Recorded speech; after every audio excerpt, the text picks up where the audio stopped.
Olá, seja bem-vindo ao programa Em Pauta desta semana, que vai discutir uma lei que já está em vigor há pouco mais de um mês, onde assassinar policiais passa a ser crime hediondo. Para discutirmos este assunto no programa Em Pauta, eu convidei até o estúdio do nosso programa, aqui na TV Fevale, dois advogados, o professor de Direito aqui da Universidade Fevale, Daniel Kessler de Oliveira, e também o advogado Rodrigo de Carvalho.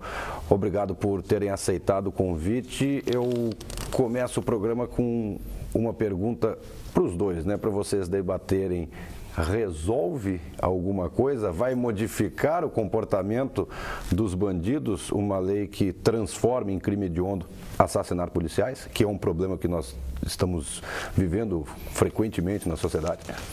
Bom, então gostaria de mais uma vez agradecer o convite que foi feito, comentando o doutor Rodrigo, Bruno. Então, eu acho que isso é fruto de diversos problemas que a gente tem na questão criminal. A primeira delas é uma aposta, uma confiança, que eu não sei com quais dados que sustentam isso, de que a alteração na legislação vai ser capaz de mudar alguma coisa em termos de segurança, em termos de novos enfrentamentos, digamos assim, para a criminalidade. A gente aposta muito e eu vejo, eu estava até comentando com o doutor Rodrigo aqui antes, que é muito um jogo para a torcida, como se alterando a legislação seria capaz de, com isso, eu dar uma outra resposta.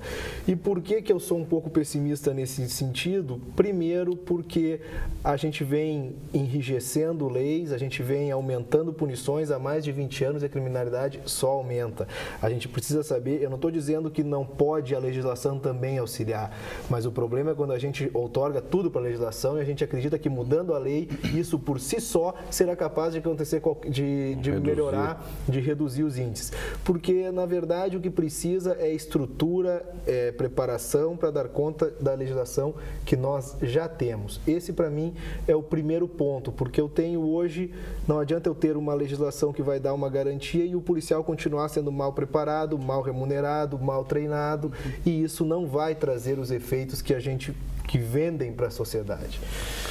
A gente estava conversando anteriormente, é uma lei que tem um cunho político muito forte em relação ao atual cenário da questão da segurança no país.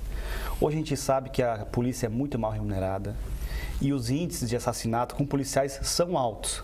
Porém, o nosso Estado não dá aquela condição para o policial, para a incorporação, para se sentir mais protegida. Então, não adianta a gente aplicar novas leis se a gente não está aplicando a atual. Então, a gente comentou anteriormente, eu acho que isso é uma questão que não vai mudar, não vai baixar os índices de criminalidade. Por quê? Porque o cara que quer matar, ele vai matar. Ele vai ter essa conduta de matar. Por mais que agora seja crime hediondo, ele não vai mudar a conduta, entendeu? Então, eu acho que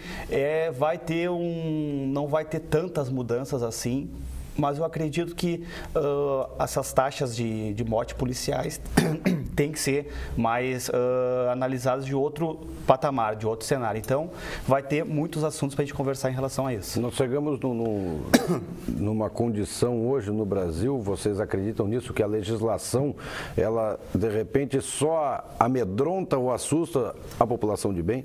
A marginalidade não se assusta mais com lei que seja criada ou que seja colocada em vigor? Isso é um pensamento muito antigo nos criminólogos, quem estuda mais a criminologia, porque, na verdade, um justilógrafo italiano, Cesare Beccaria, em 1783, já nos dizia que a pena para que a pena possa cumprir algum papel, ela tem que ter, o que importa é a certeza da punição e não a extensão desta. Não adianta eu aumentar uma pena para 40 anos e a incerteza quanto à punição continuar vagando como a gente tem hoje. Então, o que é vantajoso, o que tende ao mundo do crime, é a possibilidade de eu contar com a impunidade.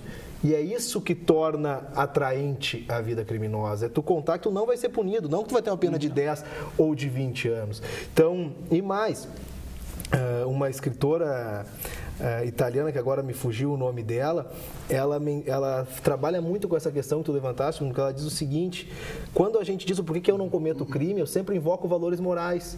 Agora, quando eu quero que o outro não cometa crime, eu acho que a pena vai servir para inibir ele. Se tu pergunta numa sala de aula, por que vocês não cometem crimes? Ninguém vai dizer, não, porque eu sei que a pena agora é de 20, 30 anos e isso eu não vou cometer. Não quero passar tantos anos na cadeia. Ele vai trazer outros valores. Exatamente. E aí, para o outro, eu acho que a pena vai servir como um poder inibitório, que não funciona.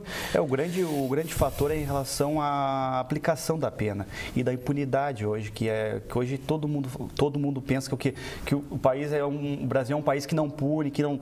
Então, assim, a nossa lei em relação a isso aí está muito atrasada, entendeu? E o doutor comentou anteriormente, hoje a nossa população tem um pensamento muito retórico, muito atrasado, porque ele é muito radical, mas no momento que olha para si mesmo, ele muda esse patamar, ele muda esse pensamento. Então, esse é um assunto que a gente pode tratar assim como uma questão política, jogar para a torcida. O atual cenário da política brasileira também tem essa crise. A crise é muito importante nessa mudança, né? Nós estamos vendo crise de tudo que é lado, né? Política, econômica, eu falei agora, crise de civilidade, de moralidade, então... E eu estava comentando com o doutor, essa lei foi sancionada muito rápido, a tramitação dela foi muito rápida, entendeu? Por quê? Porque a categoria dos policiais, da segurança pública, estava tentando buscar alguma coisa, algum subsídio para tentar acalmar essa situação. Então, por isso que eu acho que a tramitação foi rápida em relação a isso aí. Agora a gente vai verificar se vai ter aplicabilidade ou não. Nem todo homicídio é crime hediondo, então? Bom, isso é um ponto que eu acho crucial nessa análise também, porque é o seguinte: o homicídio para que ele seja capturado pela lei dos crimes hediondos, ele tem que ser um homicídio qualificado. E o homicídio ele pode ser qualificado por várias formas, pelo meio, modo, fim, como ele se executou. O que acontece? O homicídio simples, que não é o crime hediondo, ele tem a pena de 6 a 20 anos. E o homicídio qualificado, a pena é de 12 a 30. Então, tu tem aqui um novo cenário delitivo, um novo tipo criminal. E só que acontece, eu até brinco, às vezes, o direito penal que a gente verifica no livro é um, que a gente verifica na prática é outra. O homicídio simples é aquela espécie em extinção. É matar alguém simplesmente. O simplesmente. O porquê que aí, o outro ponto, por que essa lei também eu acho que ela não altera? Porque o homicídio que acontecia contra policiais, antes dessa lei, já era um crime hediondo. Ele já era qualificado. Porque ou tu matava um policial porque ele é policial, e isso entraria no motivo fútil. Ou tinha as qualificadoras. Ou no motivo torpe, porque tu ia entrar com uma qualificadora. Ou tu matava um policial porque tu estava fugindo de uma perseguição para tu ocultar uma prática de um outro crime. E aí tu entrava também na qualificadora do parágrafo 2º, inciso 4. Então, quer dizer, tu teria outras formas de qualificação que tornariam esse crime já hediondo. Então, quem matava policial antes de 17 de julho de 2015 já cometia crime hediondo.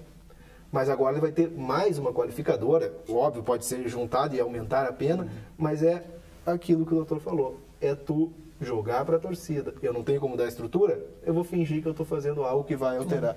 O doutor fez uma análise excelente, brilhante em relação ao homicídio do policial.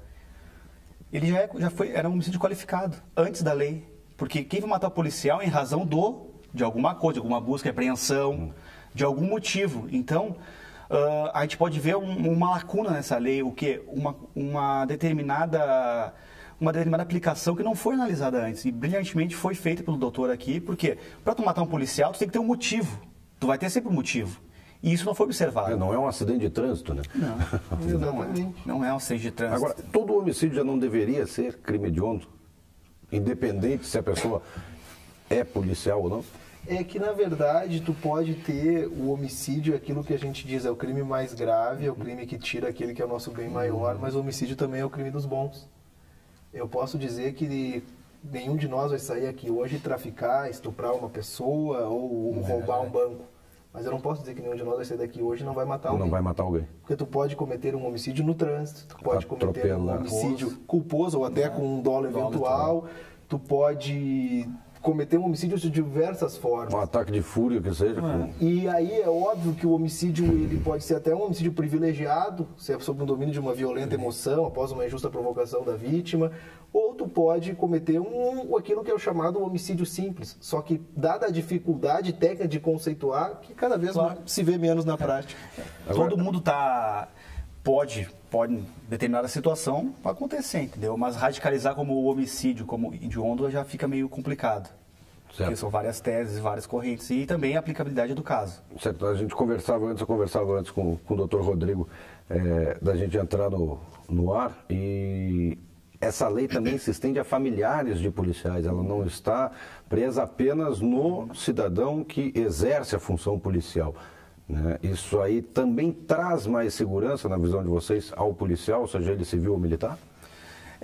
Eu acredito que a segurança, sim, pode até trazer algum benefício, mas eu estou pensando já naquela coisa macro, na análise de prova. Se tu mata um sobrinho de um policial, ele pode estar brigando num futebol e tomar um tiro, mas aí como é que tu vai provar que esse assassinato, esse homicídio foi em decorrência à função do tio ou à função do parente ao terceiro grau? Então, é complicado fazer essa análise probatória junto ao homicídio. A legislação ela visa a tutela disso, dos entes também que poderiam sofrer alguma perseguição em virtude de ser parente de um policial. Só que aí tu entra na mesma coisa que eu falei antes. Se tu chegasse e executasse uma pessoa, vou te matar porque o teu tio é policial, tu entraria numa qualificadora, seja por um motivo fútil ou torpe, dependendo da situação, mas já entraria. E isso novamente, enquanto o Estado não tem condições de dar para a polícia aquilo que elas efetivamente precisariam, que é um melhor aparelhamento, uma melhor estrutura, uma melhor formação, a gente ilude com uma legislação que depois que o crime está feito e a pessoa está morta, não me adianta tu botar 30, 40, 50 anos, porque a gente, que nem eu volto a dizer, números vêm nos mostrando que aumenta-se penas, mas isso não reflete da forma que deveria. Dentre o que a gente vê, por exemplo, em reportagens de TV, de jornais, em diversas mídias, e o que se escuta, conversando com quem atua, inclusive com policiais, que nós conhecemos, eles dizem que para a classe marginal, matar um policial é um troféu, Você passa a ser respeitadíssimo dentro desse meio marginal. Então, essa lei não vai continuar, não vai interferir ou alterar alguma coisa no pensamento de quem está disposto a praticar crime o resto da vida. Exatamente, até porque se fomenta essa guerra, se fomenta a guerra do policial contra o bandido, e aquilo que tu falaste, determinadas organizações, determinados segmentos vai ter esse troféu, o crime contra um policial, e aí isso não vai alterar de uma forma significativa. A gente pode até tocar naquele assunto que a gente conversou anteriormente, tem essa questão de assassinatos policiais, mas a gente também tem que analisar também que há esse submundo, policial contra o bandido e bandido contra o policial. Hoje em dia a gente vê nos noticiários as milícias no Rio de Janeiro.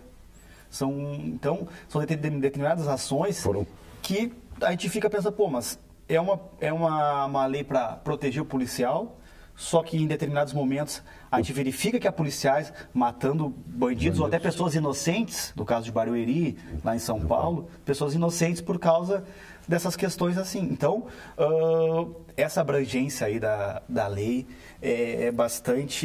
tem uma discrepância muito grande. Certo, eu vou pedir um minuto a vocês, ao doutor Daniel, também ao doutor Rodrigo. Nosso tempo nesse primeiro bloco do programa Em Pauta já se esgotou e vamos a um breve intervalo e daqui a pouco nós retornamos, continuando esse assunto que virou lei há pouco mais de um mês, onde matar policiais passa a ser crime hediondo. A gente volta daqui a pouco.